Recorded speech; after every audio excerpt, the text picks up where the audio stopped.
Bonjour mes amis, que Dieu vous bénisse tous, votre famille, vos amis, vos voisins, que vous soyez une source où que vous soyez, pour que le Seigneur Jésus soit glorifié, sanctifié dans vos vies. C'est la volonté de Dieu pour chacun d'entre nous, que notre vie vienne sanctifier le nom de l'Éternel Père, le Dieu Père, pour qu'alors vienne à travers nous son règne, pour qu'alors sa sainte volonté soit faite, c'est-à-dire une chose après l'autre. Bien, nous allons parler ici encore de la prière sacerdotale. Dans la prière, Jésus dit, verset 24, « Père, Père,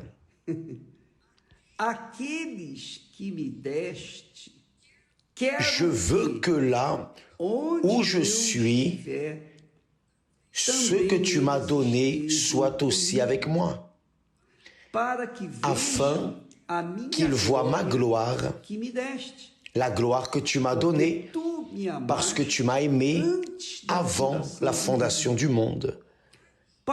Père juste, le monde ne t'a point connu, mais moi, je t'ai connu.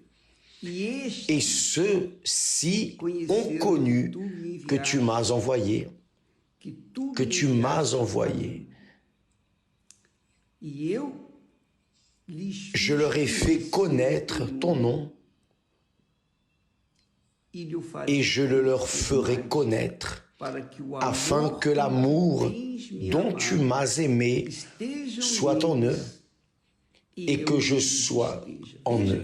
Voyez que ici, dans cette dernière prière, demande, clameur, Jésus parle avec le Père de sa volonté. Père, je veux que là où je suis, il a dit je veux que là où je suis, ce que tu m'as donné soit aussi avec moi, afin qu'il voie ma gloire.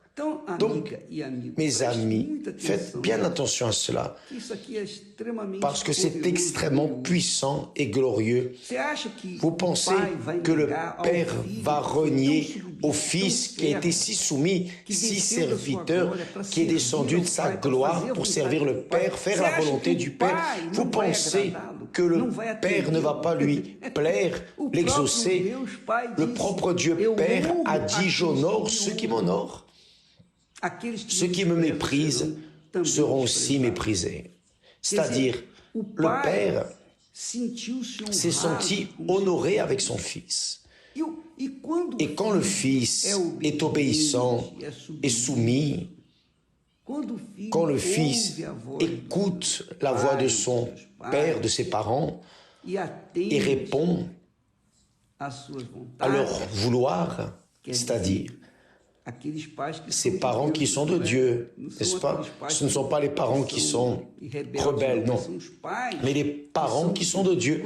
Quand les parents qui sont de Dieu parlent, les enfants qui sont de Dieu et obéissent, donc je vous demande, vous pensez que ces parents vont laisser manquer de quelque chose à leurs enfants? Ce que les enfants demandent, le Père va répondre dans sa possibilité. Mais ici, le Père, il peut toutes les choses. Et le Fils demande, je veux. Une chose, c'est dire, je demande, je prie, non pour le monde, mais pour ceux que tu m'as donnés. Mais maintenant, il dit, je veux que là où je suis, ce que tu m'as donné soit aussi avec moi. C'est-à-dire, Jésus est si glorieux, si magnifique, si aimant, si grand, si magnifique, qu'il veut que tous ceux qui sont à lui soient avec lui. Vous vous rappelez quand Jésus est entré à Jérusalem, et là, il a pleuré, a dit, si vous saviez combien de fois j'ai essayé de vous réunir, combien de fois, comme la poule rassemble ses poussins sous ses ailes, j'ai voulu vous assembler. Et maintenant il dit au Père, Père, je veux ça. Tout comme la poule rassemble ses poussins sous ses ailes, je veux qu'ils soient avec moi. C'est pour exploser, c'est pour exploser. Vous, mes amis, vous ne pouvez comprendre cela. Bien sûr, si vous n'avez pas le Saint-Esprit, vous n'allez pas comprendre, vous n'allez pas avoir de discernement. Mais quiconque a le Saint-Esprit a cette conviction absolue, confiance, certitude qu'un jour nous serons ensemble, là, abrités, comme les poussins sous les ailes du Très-Haut. Je veux que là où je suis, ceux que tu m'as donnés soient aussi avec moi, afin qu'ils voient ma gloire, la gloire que tu m'as donnée, parce que tu m'as aimé avant la fondation du monde. Et de nouveau il dit, Père juste, le monde ne t'a point connu, le monde ne connaît pas Dieu. C'est pour cela que le monde est cet enfer que nous voyons.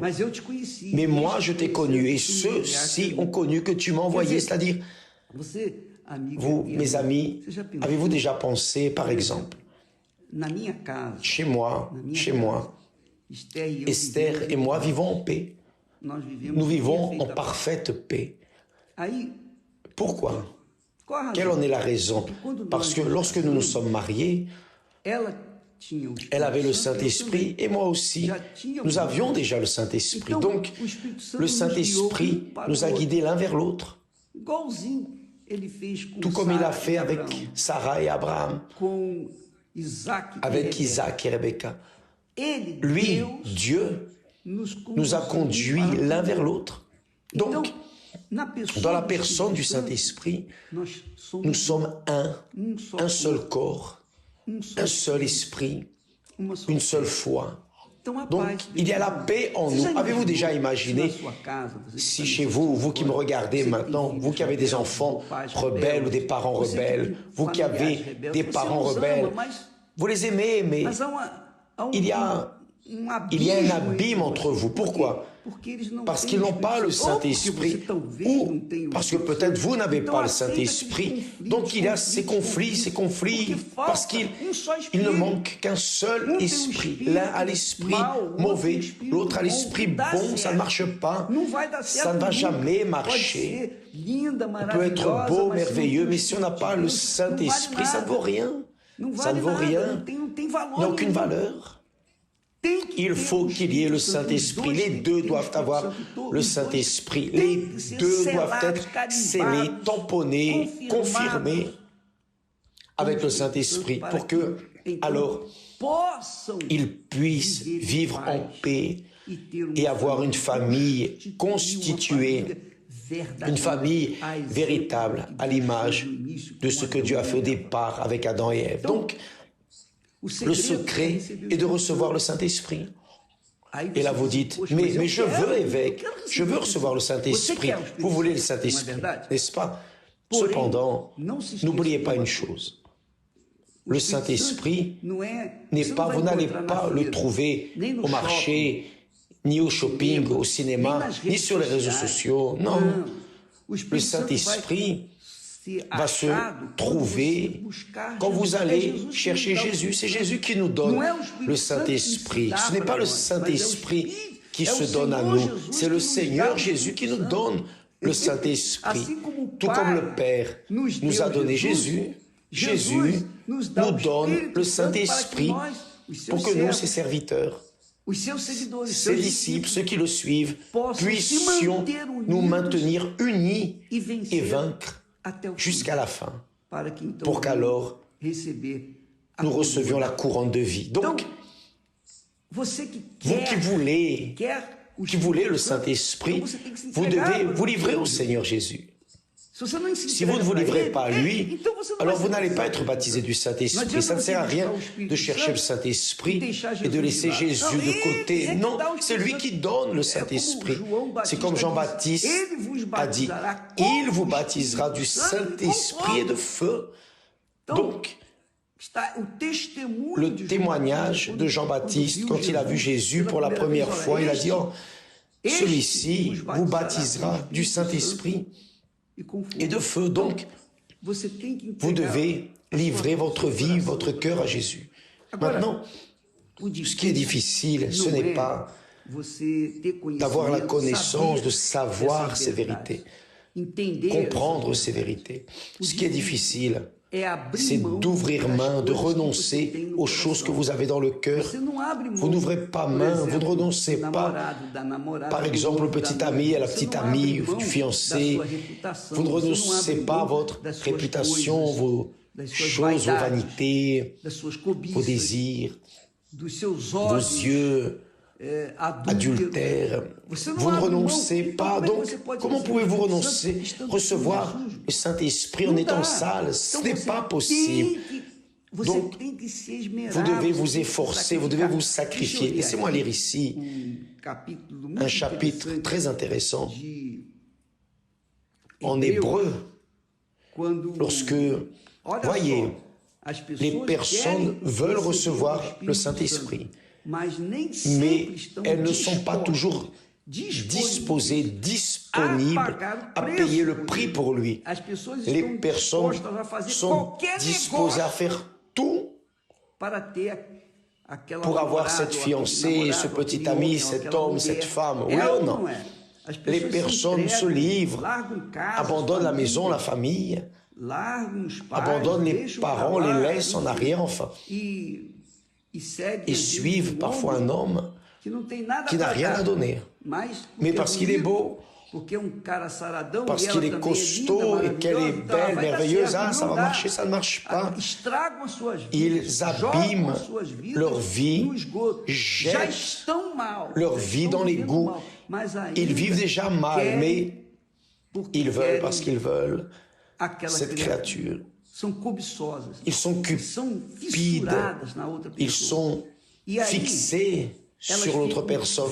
Ils vont à l'église à la recherche de cette faveur de Dieu. Non, je veux tel, je veux tel, je veux me marier. Peu importe avec qui je veux me marier, je veux laisser ma maison parce que la maison est un enfer. Je veux me marier, faire une famille.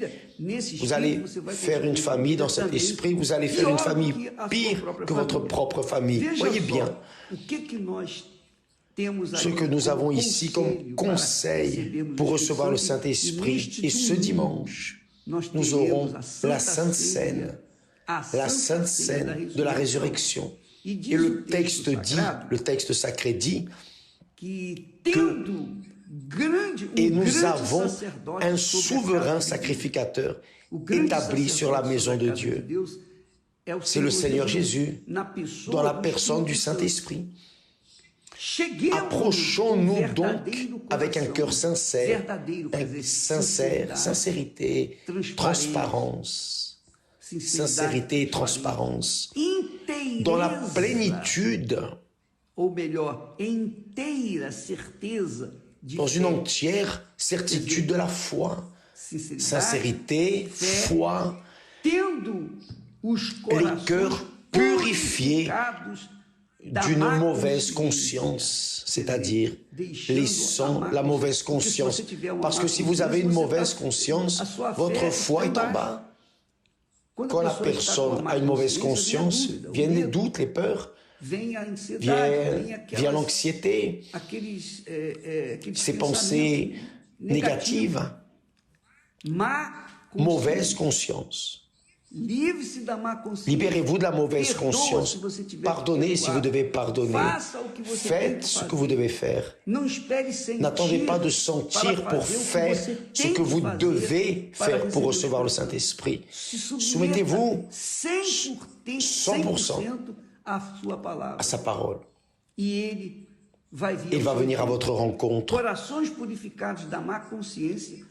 Cœur purifié d'une mauvaise conscience et le corps lavé d'une eau pure. C'est intéressant cela. Parce que le corps lavé d'une eau pure, c'est quelque chose de simple. Il suffit de prendre un bain. Pas besoin d'être spirituel. Mais pour recevoir le Saint-Esprit, vous devez voir qu'il y a une préparation. Le souverain sacrificateur, le Seigneur Jésus, est sur la maison de Dieu. Donc ce dimanche, vous allez pour avoir une rencontre avec le souverain sacrificateur, le sacrificateur qui est fils du Très-Haut. Vous allez au temple, vous allez à l'église universelle où nous aurons cette campagne. Allez avec le cœur ouvert, la conscience propre, purifiée, lavée, de ce qui gêne votre foi. Allez avec une plénitude de la foi, cette certitude, cette conviction, ayant les cœurs purifiés d'une mauvaise conscience et le corps lavé. Vous allez laver le corps, vous allez prendre un bain avant d'aller à l'église, vous préparant pour vous rencontrer avec le fiancé. Quand on se marie, c'est ça. La vérité, c'est que lorsqu'on va se marier, on met le meilleur habit, on prend un bain, on met le meilleur vêtement, on se parfume, on met ce qu'il y a de meilleur et on va vers l'autel. Ce n'est pas ça. Ce n'est pas ce qui est arrivé à vous qui êtes mariés. Donc, la même chose doit arriver avec la personne qui veut recevoir le Saint-Esprit. Elle va avec la pensée, non pour résoudre le problème.